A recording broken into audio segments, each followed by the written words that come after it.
Hello friends, science classes 8651 में आपका स्वागत है। इस वीडियो में क्या कुछ नया सीखने वाले हैं उसे जानने के लिए वीडियो के अंत तक जरूर देखें। यदि हमारे चैनल पर नए हैं तो हमारे चैनल को सब्सक्राइब कर दें, वीडियो को लाइक तथा शेयर कर दें ताकि यह वीडियो अधिक से अधिक लोगों तक पहुंच सके। तो चलिए वीडियो शुरू करते हैं। तो इस वीडियो में प्रेजेंट इंडेफिनिट के बारे में जानने वाले हैं। तो पिछला वीडियो में प्रेजेंट इंडेफिनिट का जो अफर्मेटिव होता था उसको देख लिए हैं। तो प्रेजेंट इंडेफिनिट का अफर्मेटिव में हम लोग सब्जेक्ट और उसमें वर्ब भी और V1 और V5 यूज करते थे। V1 जान गए हैं कि V1 प्लुरल होता है और V5 सिंगुलर होता है। V1 जो होता है वो प्लुरल सब्जेक्ट के साथ यूज करते हैं क्योंकि ये प्लुरल होता है, और V5 सिंगुलर सब्जेक्ट के साथ यूज करते हैं क्योंकि यह सिंगुलर होता है। तो आगे इसमें देखने वाले हैं कि इसका निगेटिव कैसे बनाया जाता है। तो निगेटिव के लिए किसी भी सेंटेंस को निगेटिव फॉर्म में चेंज करने के लिए उसको हम लोग उसमें हेल्पिंग वर्ब का ज़रूरत पड़ता है। जैसे कि हम लोग जानते हैं कि प्रेजेंट इंडेफिनिट के अफर्मेटिव फॉर्म को ट्रांसलेट करने के लिए वर्ब का ज़रूरत नहीं पड़ता है, किंतु जैसे ही इसका निगेटिव फॉर्म हम लोग लाते हैं तो उसमें हेल्पिंग वर्ब का जरूरत पड़ता है। तो इसमें हेल्पिंग वर्ब डू यूज किया जाता है। डू, इसमें हेल्पिंग वर्ब होता है डू यूज किया जाता है। तो इसका एक बार V1 फॉर्म यूज करेंगे और इसका एक बार V5 यूज करेंगे। तो V1 क्या हो जाएगा? V1 हो जाता है डू, और इसका V5 क्या हो जाएगा? V5 हो जाता है डज। V5 फॉर्म बनाने आता है। तो इसका डू हेल्पिंग वर्ब होता है। डू का इसमें वर्ब 1 डू होता है और डू का वर्ब 5 डज हो जाता है, यानी ये प्लुरल होता है। यानी जब भी सब्जेक्ट प्लुरल होगा तो उसमें हेल्पिंग वर्ब डू का यूज करेंगे, और जब भी सब्जेक्ट सिंगुलर होगा उस समय ये सिंगुलर हेल्पिंग वर्ब का यूज करते हैं। तो निगेटिव स्ट्रक्चर देख लेते हैं क्या होता है। तो निगेटिव स्ट्रक्चर होता है जिसमें कि नॉट का यूज करना होता है। नॉट का यूज करते हैं, और नॉट का जब भी यूज करेंगे तो उसमें हेल्पिंग वर्ब जरूर यूज होगा। तो निगेटिव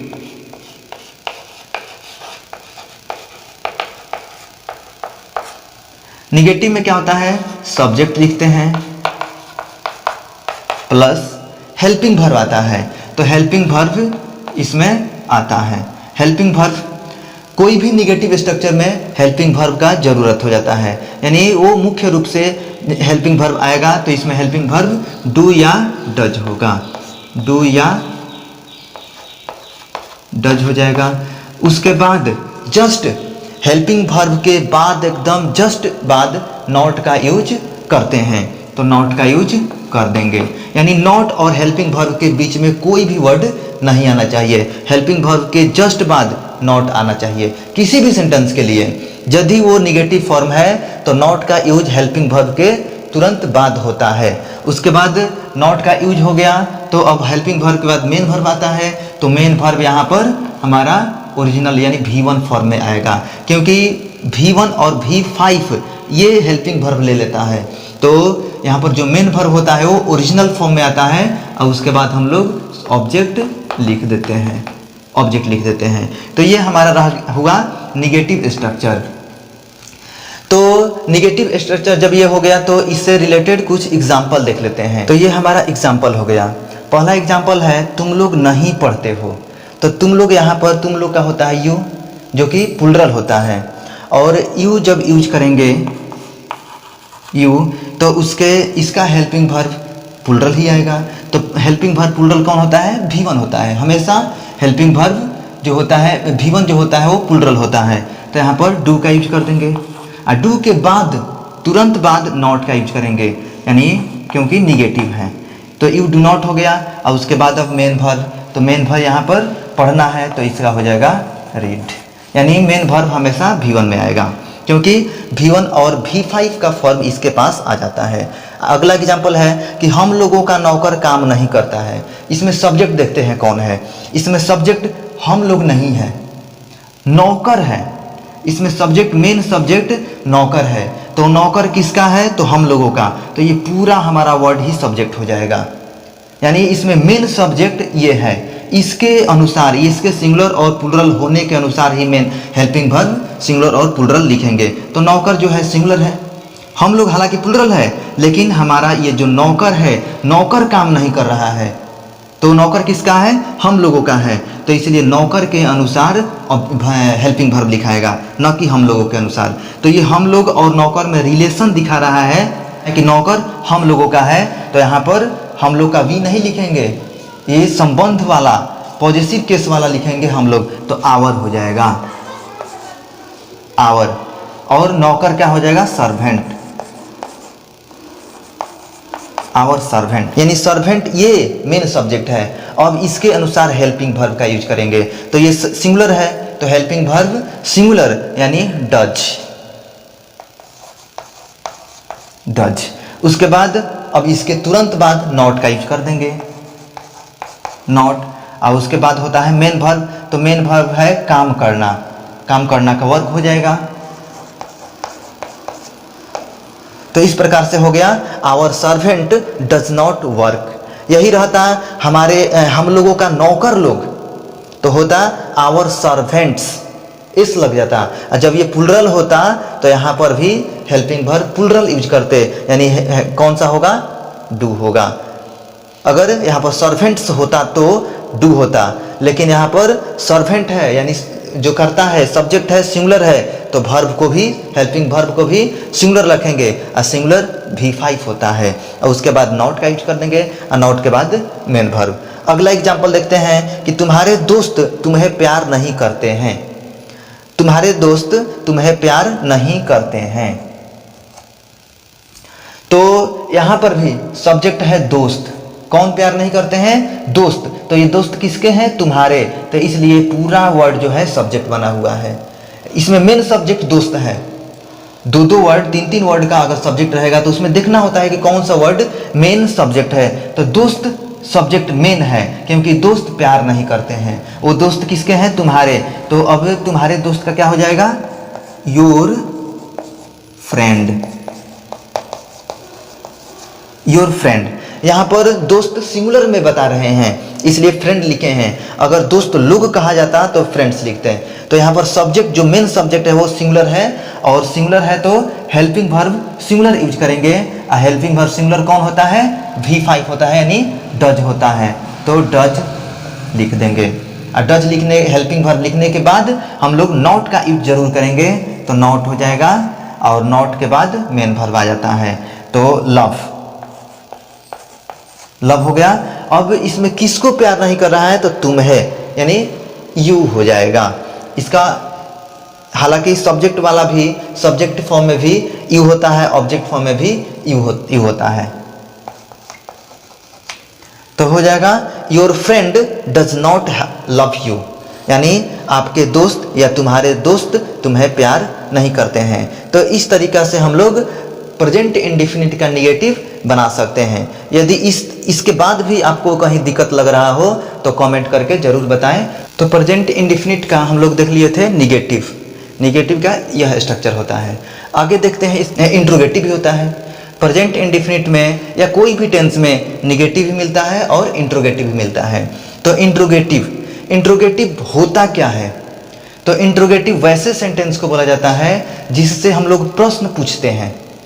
जिस सेंटेंस का प्रयोग हम लोग प्रश्न पूछने के लिए करते हैं तो उस तरह के सेंटेंस को इंट्रोगेटिव बोला जाता है। तो वो हर टेंस में देखने को मिलेगा, चाहे प्रेजेंट हो या पास्ट हो या फ्यूचर हो, चाहे प्रेजेंट का इंडेफिनिट, कंटिन्यूअस, परफेक्ट कोई भी होगा, सब में निगेटिव और इंट्रोगेटिव मिलेगा। तो इंट्रोगेटिव उस सेंटेंस को बोलते हैं जिससे प्रश्न पूछने के लिए हम लोग प्रयोग करते हैं। तो इसका डेफिनेशन अगर जानना चाहते हैं तो the sentence which is used to ask a question is called interrogative sentence.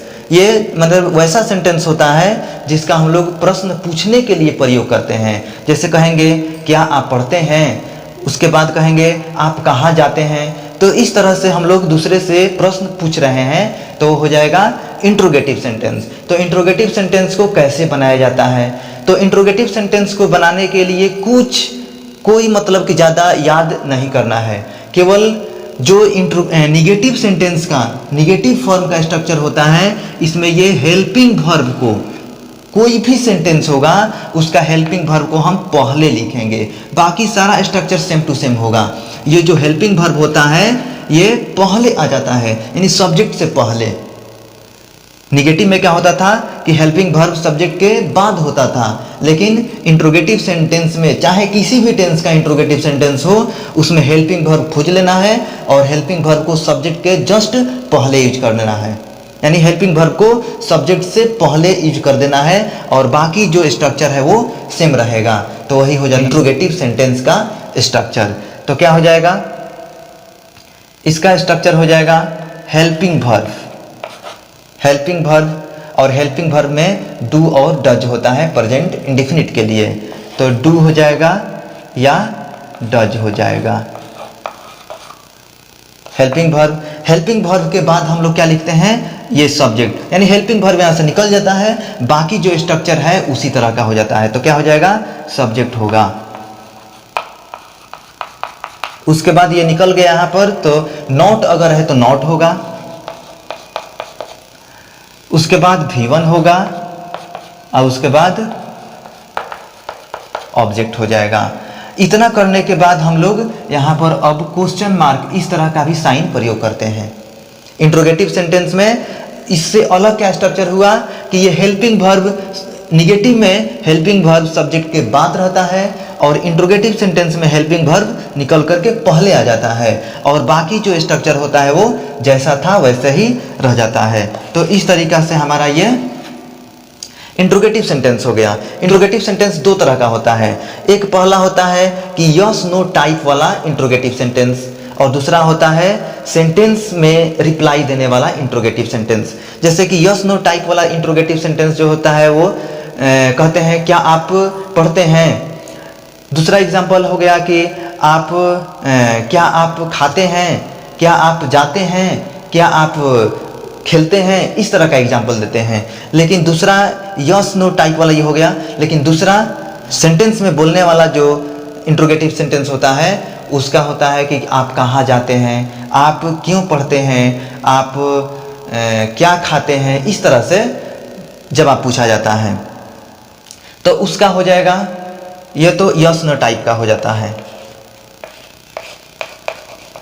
Yes no type का हो जाता है। और दूसरा सेंटेंस रिप्लाई वाला हो जाता है, तो उसमें WH वर्ड को पहले लिख देंगे, यानी WH को पहले लिख देंगे और WH क्या होता है वो बताने वाले हैं। तो WH लिख देंगे, अब बाकी सब ये जो है वही लिखेंगे, यानी helping verb, helping verb, helping verb में हमारा डू या डज होगा, उसके बाद सब्जेक्ट रहेगा और उसके बाद नॉट है तो नॉट रहेगा, उसके बाद V1 होगा और उसके बाद ऑब्जेक्ट हो जाएगा और लास्ट में इसका इंट्रोगेटिव साइन दे देंगे। तो ये हमारा इंट्रोगेटिव सेंटेंस में दो स्ट्रक्चर हो जाता है और दोनों बिल्कुल सेम है। थोड़ा सा डिफरेंस क्या है कि हेल्पिंग वर्ब इसमें केवल होता है सब्जेक्ट के पहले और इसमें होता है हेल्पिंग वर्ब के पहले WH वर्ड। WH वर्ड में क्या क्या होता है, इसमें होता है WHAT, what, when, why, where, ETC और भी होता है। इसको WH वर्ड इसलिए बोलते हैं क्योंकि सारा वर्ड में W और H से स्टार्ट हो रहा है, इसलिए WH वर्ड बोला जाता है। तो इस तरीका से इंट्रोगेटिव सेंटेंस का स्ट्रक्चर हो जाता है और इस पर एक दो एग्जाम्पल देख लेते हैं कि इसको ट्रांसलेट कैसे करते हैं। तो एग्जाम्पल है, पहला एग्जाम्पल है, क्या तुम्हारा भाई अंग्रेजी जानता है। इसमें यस नो पूछना चाहता है, तो यस नो टाइप का ये है, तो यस नो टाइप का है तो इस तरीका से ट्रांसलेट करेंगे। दूसरा है, क्या हम लोग विज्ञान नहीं जानते हैं। इसमें भी प्रश्न पूछा जा रहा है और प्रश्न किस तरीका से पूछा जा रहा है, वो यस नो टाइप से, क्योंकि वो यस नो टाइप में वो जवाब चाहता है। तो ये यस नो टाइप का इंट्रोगेटिव सेंटेंस है, तो इसको भी बनाएंगे इस मेथड से, इस स्ट्रक्चर से। तीसरा है, आपकी गाय कब दूध देती है। तो ये प्रश्न पूछा जा रहा है, यानी पूछा जा रहा है, इसमें हम लोग सेंटेंस में मतलब जवाब देने वाले हैं। तो इस तरह के सेंटेंस को ये WH इस स्ट्रक्चर से ट्रांसलेट करेंगे।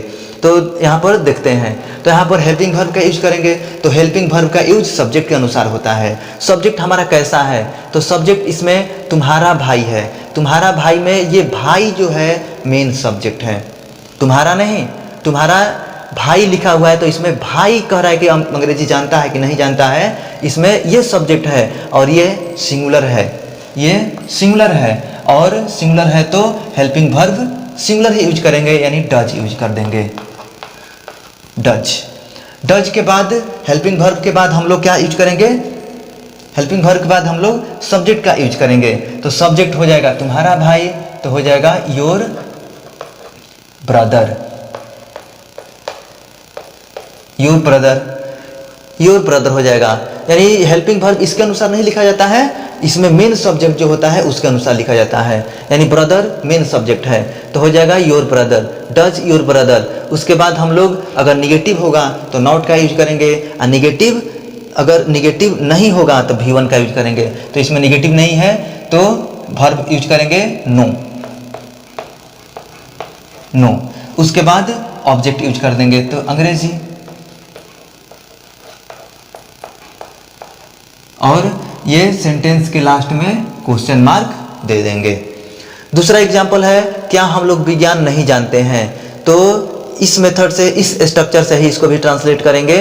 तो इसमें हेल्पिंग वर्ब इसके अनुसार, और ये सब्जेक्ट ये है, हम लोग है, हम लोग प्लुरल होता है, तो प्लुरल होता है तो हेल्पिंग वर्ब भी प्लुरल यूज करेंगे, यानी डू, डू। और हम लोग का होता है वी, तो डू वी। उसके बाद नॉट है, तो नॉट सब्जेक्ट के बाद होना चाहिए, क्योंकि हेल्पिंग वर्ब निकल करके पहले चलाया है, तो नॉट सब्जेक्ट के बाद आ जाता है। तो नॉट, और नॉट के बाद V1, V1 इसमें जानना वर्ब है, इसका V1 लिखेंगे, नो, नो। और उसके बाद ऑब्जेक्ट यानी साइंस,